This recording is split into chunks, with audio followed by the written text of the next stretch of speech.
Douglas PUD's renewable hydrogen production facility is nearing completion. Hi, I'm Megan Vibert, Public Information Officer with Douglas PUD.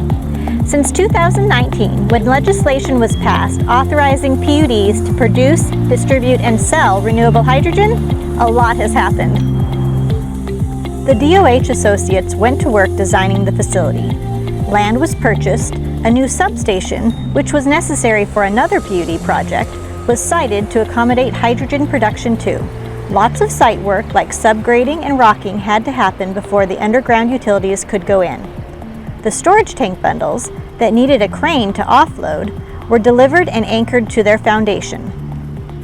These 26 storage tank bundles each weigh 39,000 pounds.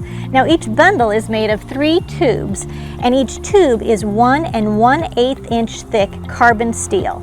The whole system will be able to store 2 tons of hydrogen at 7,500 psi. For perspective, your regular propane tank is closer to 150 psi.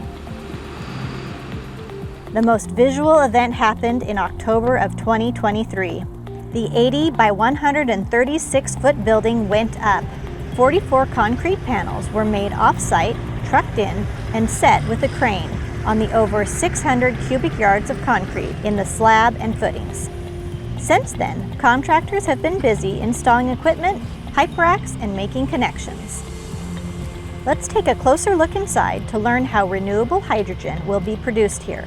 Scott Moon is the district's hydrogen operations and maintenance specialist.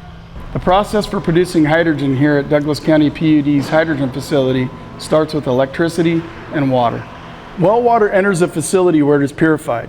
The purification process involves reverse osmosis and deionization, which removes contaminants and minerals before it goes to the electrolyzer.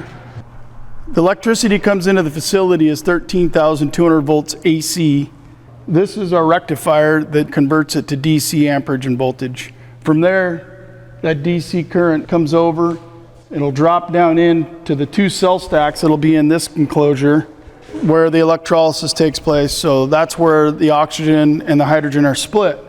The oxygen will go out the backside to a process which removes residual moisture, cools the gas before being vented out the roof. The hydrogen goes through this process here, which removes and drops out the majority of the moisture, cools the gas, it comes out of the top, it goes over to that skid there, which is an HPS, hydrogen purification skid, where it then goes through a deoxo to remove any of the residual oxygen that was carried over in the hydrogen from the cell stacks. From there, it goes through a drying process before leaving the HPS, heading out to the compression and ground storage where it eventually will be loaded onto tube trailers.